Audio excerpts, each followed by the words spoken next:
চলে গেলেন প্রখ্যাত সঙ্গীতশিল্পী, সুরকার, গবেষক ও লেখক মোস্তফা জামান আব্বাসী। 10 মে ভোরে রাজধানীর একটি হাসপাতালে চিকিৎসারত অবস্থায় শেষ নিঃশ্বাস ত্যাগ করেন মোস্তফা জামান আব্বাসী। মৃত্যুর সময় তার বয়স হয়েছিল 89 বছর। মোস্তফা জামানের মৃত্যুর খবর সামাজিক যোগাযোগ মাধ্যমে জানান তার বড় মেয়ে সঙ্গীতশিল্পী সামিরা আব্বাসী। জানা গেছে, শ্বাসকষ্ট নিয়ে হাসপাতালে ভর্তি হয়েছিলেন মোস্তফা জামান আব্বাসী।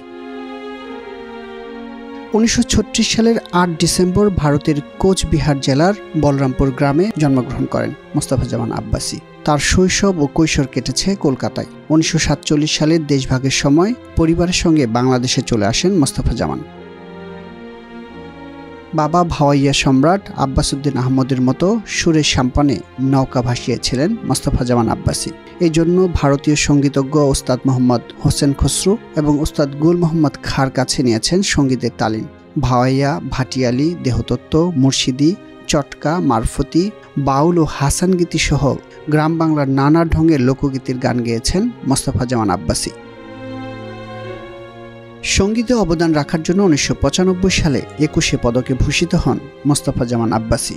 জাতীয় কবি কাজী নজরুল ইসলামকে নিয়ে কাজের জন্য 2013 সালে নজরুল মেলায় আজীবন সম্মাননা পান।